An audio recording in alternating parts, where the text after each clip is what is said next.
আসসালামু আলাইকুম, hello viewers, কেমন আছেন আপনারা? বিএনবিসির ধারাবাহিক সিজনে আপনাদের সকলকে জানাচ্ছি আন্তরিক শুভেচ্ছা অভিনন্দন। গত ক্লাসে আমি বিল্ডিং ক্যাটাগরি এবং বিল্ডিং অকুপেন্সি টাইপ নিয়ে আলোচনা করেছিলাম। আজকে আপনাদের সাথে আলোচনা করব signing for design, drawing, reports and documents, মানে রিপোর্টস, ডকুমেন্টস, ড্রয়িং এবং ডিজাইনে কারা কারা সাইন করতে পারবে এবং কারা কারা করতে পারবে না, এবং এই সাইনগুলো করতে গেলে কতটুকু অভিজ্ঞতা, মিনিমাম এক্সপিরিয়েন্স কতটুকু লাগবে, এই বিষয়ে আমরা একটু বিস্তারিত আলোচনা করব। শুরুতেই যদি আমরা দেখি তাহলে এখানে দেওয়া আছে ল্যান্ড সার্ভে। এটা হচ্ছে যদি আমরা সিভিল ইঞ্জিনিয়ার দেখি তাহলে এখানে কোনো অভিজ্ঞতার প্রয়োজন নেই বিল্ডিং ক্যাটাগরি 1 এর ক্ষেত্রে, এবং বিল্ডিং ক্যাটাগরি 2, 3 এন্ড 4 এর ক্ষেত্রে নট রিকোয়ার্ড, মানে কোনো প্রয়োজন নেই, তাহলে সে খুব সহজেই করতে পারবে। ওকে, এরপরে প্ল্যানারের ক্ষেত্রে যদি বলি তাহলে type 2, 3 and type 4 not required, মানে এখানে সে সহজেই করতে পারবে, মানে কোনো রিকোয়ারমেন্ট নেই। ওকে, এরপরে আমরা যদি আসি ডিপ্লোমা ইঞ্জিনিয়ার সিভিল, সে হচ্ছে ল্যান্ড সার্ভে করতে পারবে, তাহলে বিল্ডিং ক্যাটাগরি টাইপ 1 এর ক্ষেত্রে কোনো শর্ত নেই। 2 এর ক্ষেত্রে যদি আসি তাহলে ডিপ্লোমা ইঞ্জিনিয়ার, তার যদি 3 বছরের কাজ করার, বাস্তব কাজ করার অভিজ্ঞতা থাকে তাহলে সে ল্যান্ড সার্ভে করতে পারবে। এবং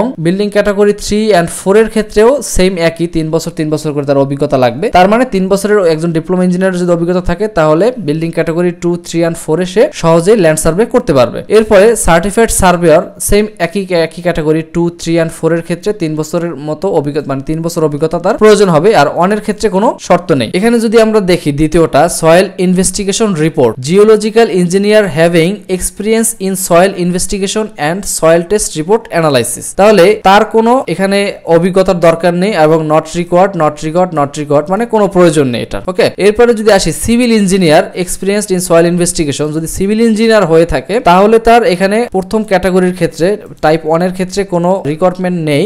আমরা যদি টাইপ 2, 3 এন্ড 4 এর ক্ষেত্রে যাই তাহলে 2 এর জন্য 2 বছরের অভিজ্ঞতা লাগবে সিভিল ইঞ্জিনিয়ার যে, এবং টাইপ 3 এর জন্য 2 বছরের অভিজ্ঞতা, এবং টাইপ 4 এর জন্য তার 5 বছরের অভিজ্ঞতা লাগবে যদি তার সয়েল ইনভেস্টিগেশন রিপোর্টে অনুমোদন দিতে হয় বা সাইন করতে হয়। ওকে, এরপরে আমরা যাব হচ্ছে আর্কিটেকচারাল ডিজাইন। এখানে আর্কিটেকচারাল ডিজাইনের ক্ষেত্রে যদি আমরা দেখি আর্কিটেক্ট, তাহলে আর্কিটেক্টের প্রথম টাইপ 1 এবং 2 এর ক্ষেত্রে এটার প্রয়োজন নেই 1 এবং 2 এ এটারও কোনো প্রয়োজন নেই কোনো অভিজ্ঞতার। এবং আমরা যদি 3 এন্ড 4 এ যাই তাহলে আর্কিটেক্ট মানে ক্যাটাগরি 3 তে কত ছিল, এটা হচ্ছে 10 তলা পর্যন্ত এবং 33 মিটার পর্যন্ত হাইট যেটা ছিল, সেটা হচ্ছে যদি এই আর্কিটেক্টের করতে হয় তাহলে অবশ্যই তার 2 বছরের অভিজ্ঞতা লাগবে, মানে তার ওই রিলেটেড ডকুমেন্টস বা ড্রয়িং এ যদি সাইন করতে হয় তাহলে তার 2 বছরের অভিজ্ঞতা লাগবে। এবং যদি 10 তলার উপরের যে বিল্ডিং গুলো হবে সেক্ষেত্রে তার বাস্তব 8 বছরের অভিজ্ঞতা প্রয়োজন হবে। ওকে, আর সিভিল ইঞ্জিনিয়ারের বেলায় যদি আসি, শুধু আর্কিটেকচারাল ডিজাইনের ক্ষেত্রে আমরা যদি বলি সিভিল ইঞ্জিনিয়ার যে, তাহলে ক্যাটাগরি 1 এক্ষেত্রে এটার কোনো অভিজ্ঞতার প্রয়োজন নেই, এবং হচ্ছে ক্যাটাগরি 2 এখানেও তার কোনো নট রিকোয়ার্ড, এটারও কোনো প্রয়োজন নেই অভিজ্ঞতার। এবং ক্যাটাগরি 3 এন্ড 4 মানে এই ক্ষেত্রে civil engineer not eligible. Okay, মানে হচ্ছে civil engineer not eligible building category 3 and 4, মানে সে এটা করতেই পারবে না, এটার তার কোনো অনুমতি নেই। এরপর আসি ডিপ্লোমা আর্কিটেক্টের যদি ক্যাটাগরি 1 হয় 2 তলা বিল্ডিং এর ক্ষেত্রে তাহলে সে সহজেই করতে পারবে, এর কোনো বাধ্যবাধকতা নেই। এরপরে আমরা যদি আসি 2 তলা 5 তলা পর্যন্ত, তাহলে এক্ষেত্রে তার 5 বছরের বাস্তব অভিজ্ঞতা লাগবে, এবং 5 তলার উপরে ডিপ্লোমা আর্কিটেক্ট কোনো সাইন বা কোনো কিছুই সে করতে পারবে না, নট এলিজিবল। ওকে, আচ্ছা, এখানে আমরা যদি দেখি স্ট্রাকচারাল ডিজাইন, এই স্ট্রাকচারাল ডিজাইনের ক্ষেত্রে civil engineer with experienced in structural design. Okay, structural ডিজাইনে তার অভিজ্ঞতা থাকতে হবে অথবা তার পোস্ট গ্রাজুয়েট কমপ্লিট করা থাকতে হবে। এবং নিচেরটাও civil engineer with an MS, মানে মাস্টার্স ডিগ্রি তার কমপ্লিট করা থাকতে হবে। তার মানে এই স্ট্রাকচারাল ডিজাইনের ক্ষেত্রে যদি সাইন করতে হয় তাহলে কোনো আর্কিটেক্ট, কোনো বিএসসি আর্কিটেক্ট বলেন, কোনো ডিপ্লোমা আর্কিটেক্ট বলেন এবং কোনো ডিপ্লোমা ইঞ্জিনিয়ার, এখানে তাদের কোনো সুযোগ নেই, শুধুমাত্র সিভিল ইঞ্জিনিয়ারদের সুযোগ আছে। এবং সেটা হচ্ছে কি, সিভিল ইঞ্জিনিয়ার মানে তাদের আইএবির মেম্বারশিপ অবশ্যই থাকতে হবে। তাহলে এক্ষেত্রে আমরা ক্যাটাগরি 1 এর ক্ষেত্রে কোনো শর্ত নেই, তাহলে এটা সহজেই করতে পারবে। তারপর বিল্ডিং ক্যাটাগরি টাইপ 2 এক্ষেত্রে তার 2 বছরের অভিজ্ঞতা লাগবে, এবং টাইপ 3 তে তার 4 বছরের অভিজ্ঞতা লাগবে, এবং টাইপ 4 এ 8 বছরের অভিজ্ঞতা লাগবে, এবং মিনিমাম 5 ইয়ার্স ইন স্ট্রাকচারাল ডিজাইনে তার অভিজ্ঞতা থাকতে হবে। ওকে, এরপরে যদি সিভিল ইঞ্জিনিয়ার মানে গ্রাজুয়েট এবং মাস্টার ডিগ্রি কমপ্লিট করা থাকে স্ট্রাকচারালের উপর, তাহলে টাইপ 1 এর ক্ষেত্রে কোনো শর্ত নেই, টাইপ 2 এর ক্ষেত্রে 1 বছরের অভিজ্ঞতা লাগবে, এবং বিল্ডিং ক্যাটাগরি টাইপ 3 এর ক্ষেত্রে 3 বছরের অভিজ্ঞতা লাগবে, এবং বিল্ডিং ক্যাটাগরি 4 এর ক্ষেত্রে 8 বছরের অভিজ্ঞতা লাগবে, এবং 4 ইয়ার্স স্ট্রাকচারাল ডিজাইনের তার অভিজ্ঞতা অবশ্যই থাকতে হবে। এরপরে আমরা যদি দেখি প্লাম্বিং ডিজাইন কারা করতে পারবে, প্লাম্বিং ইঞ্জিনিয়াররা প্লাম্বিং ডিজাইন করতে পারবে। এবং প্লাম্বিং ইঞ্জিনিয়ার কাকে বলা হয় এটা আমরা গত ক্লাসে দেখে আসছি। তাহলে এখানে টাইপ ক্যাটাগরি 1 এর ক্ষেত্রে কোনো শর্ত নেই, ক্যাটাগরি ক্যাটাগরি 2 এর ক্ষেত্রেও রিকোয়ারমেন্ট নেই, তারা সহজেই করতে পারবে। এবং বিল্ডিং টাইপ ক্যাটাগরি যখন 3 তে যাব তখন প্লাম্বিং এর তার বাস্তবে কাজের 4 বছরের অভিজ্ঞতা থাকতে হবে। এবং ক্যাটাগরি যদি আমরা 4 এ যাই তাহলে অবশ্যই 8 বছর বা তার উপরে অভিজ্ঞতা থাকতে হবে। আমরা যদি আর্কিটেক্টে যাই, আর্কিটেক্টে তাহলে এটা তো নট রিকোয়ার্ড, মানে হচ্ছে একজন আর্কিটেক্ট যদি হয় বিএসসি আর্কিটেক্ট তাহলে কোনো শর্ত নেই, তাহলে টাইপ 1 এ সে সহজেই কাজ করতে পারবে। টাইপ 2 এ নট রিকোয়ার্ড, তাহলেও সে করতে পারবে, কোনো শর্ত বা কোনো অভিজ্ঞতার প্রয়োজন নেই।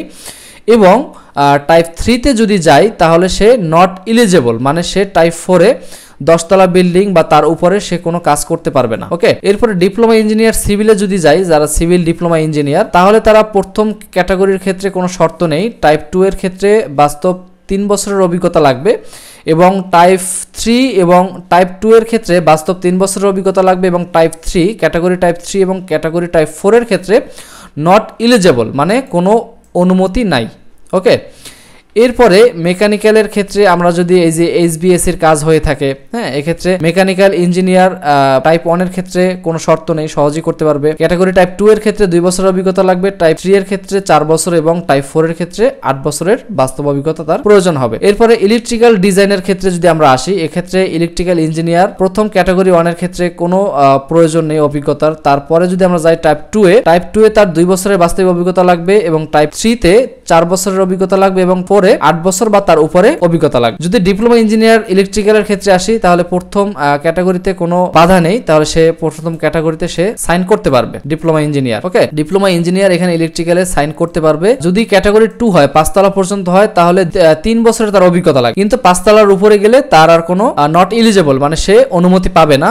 যদি 5 তলার উপরে হয়, 5 তলার উপর থেকে যত উপর পর্যন্ত আছে তাহলে সে তার কোনো অনুমতি নেই, মানে সে কোনো সাইন করতে পারবে না। শুধুমাত্র ক্যাটাগরি 2 এবং 1 এর ক্ষেত্রে তার অনুমোদন আছে। ওকে, এরপরে কনস্ট্রাকশন সুপারভিশন কারা করতে পারবে? এক্ষেত্রে আর্কিটেক্ট ইঞ্জিনিয়ার, এরপরে হচ্ছে পোস্ট গ্রাজুয়েট কমপ্লিট সম্পন্ন ইঞ্জিনিয়ার যারা, তারা হচ্ছে প্রথমের ক্যাটাগরির ক্ষেত্রে কোনো শর্ত নেই। দ্বিতীয়টার ক্ষেত্রে 2 বছর প্রয়োজন, ক্যাটাগরি 3 এর ক্ষেত্রে 4 বছর অভিজ্ঞতা প্রয়োজন এবং 4 এর ক্ষেত্রে 8 বছরের অভিজ্ঞতা প্রয়োজন। এরপরে যদি আমরা আসি ডিপ্লোমা আর্কিটেক্ট, ডিপ্লোমা ইঞ্জিনিয়ার, দেয়ার ডিপ্লোমা ইঞ্জিনিয়ার, এক্ষেত্রে অনেক কোনো শর্ত প্রযোজ্য নেই। 2 এর ক্ষেত্রে 2 বছর অভিজ্ঞতা লাগবে, 3 এর ক্ষেত্রে 4 বছর এবং 4 এর ক্ষেত্রে, এখানে দেখেন কনস্ট্রাকশন সুপারভিশনের ক্ষেত্রে তার 20 বছরের অভিজ্ঞতা লাগবে। বুঝতে পেরেছেন? মানে ডিপ্লোমা ইঞ্জিনিয়ার বা ডিপ্লোমা আর্কিটেক্ট যদি কনস্ট্রাকশন সুপারভিশন করতে হয় 10 তলা বিল্ডিং এর ক্যাটাগরির 4 এ 10 তলা বিল্ডিং এর উপরে, তাহলে অবশ্যই তার 20 বছরের অভিজ্ঞতা লাগবে। এর আগে সে এটা কখনোই সম্ভব না। যদি এর আগে এই কাজটা কোনো ইঞ্জিনিয়ার করে বা কোনো কোম্পানি করে তাহলে এটা অবশ্যই আইনত দণ্ডনীয় অপরাধ, এর জন্য তাকে শাস্তি ভোগ করতে হবে যদি আইনের